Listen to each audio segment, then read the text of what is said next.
everyone. So right now, guys, I am working on this video. As you guys can see, that is the John Deere 170 that we are referencing in today's video. It's a lawnmower that I've had for roughly 5 years. And since I've had the lawnmower, I've had issues with starting the lawnmower. The previous owner kind of hinted me like, hey, you know, I basically restored this whole lawnmower. The only issue is that it's the issue of the starter that's going to come up. It's a reman starter, and eventually that starter is going to die. He stated, you know, you can always manually restart it by taking rope, put it underneath the lawnmower where the belt is, the drop belt, and you can basically yank it, you know, force the engine to turn over. You know, I don't like to be I'm gonna be honest, guys, I barely like to be underneath a vehicle. So, you know, daggone well, I'm not gonna be underneath a lawnmower. As an alternative, even with the bad starter that I have, I can still start the lawnmower just from the lawnmower's engine bay. Take a look at this video, guys. All right, guys, this is my John Deere. It is the 170. Issue is that it has a bad starter. Clutch and brake, neutral, and we're gonna put it in park. Adjust our lever to choke. Make sure that our blade is off. Let's turn it off. Lights and stuff off, which lights does work. It's an old John Deere, busted up seat, but body is in solid condition.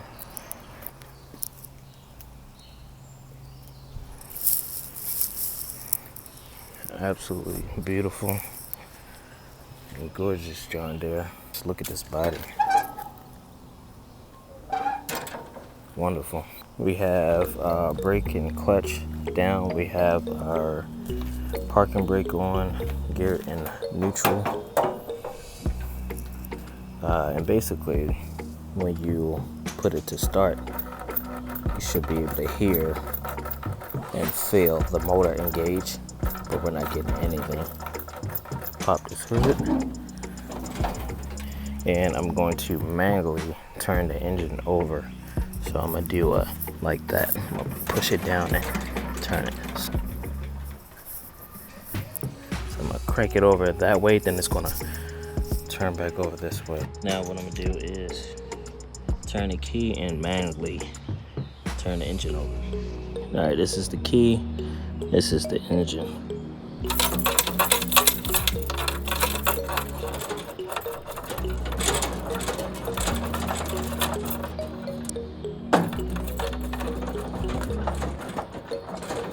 Alright, it looks like we have a low charge on this battery too.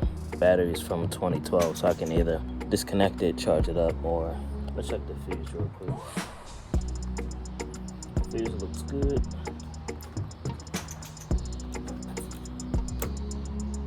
That one looks good too. Outdoor starter, that's good. There we go.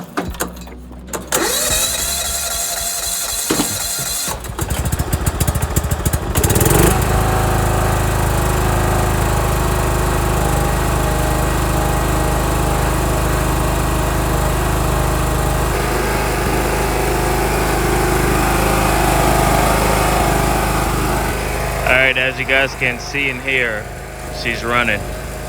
Again, this lawnmower has a weak starter. When I bought it, it wasn't running. I had an overhaul, engine overhaul, carburetor, everything cleaned out, hoses replaced, spark plug, filter, transmission service. Also, the starter was replaced, but I believe the starter was a reman. Either way, honestly, this is how I've been actually running my lawnmower for the past, I think it's been past 3 years. 3 years I've been running this lawnmower by hand starting it.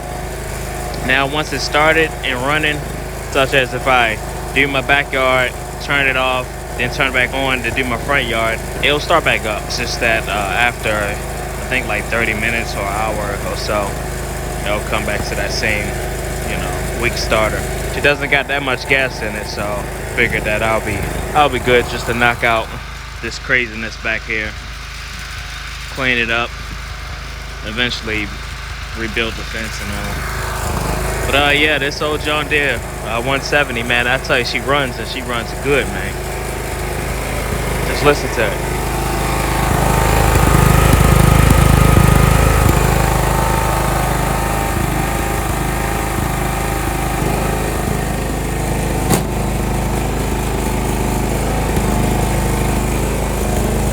Lights on.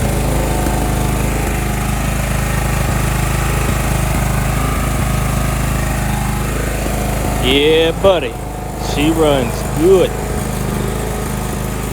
So, guys, that is it.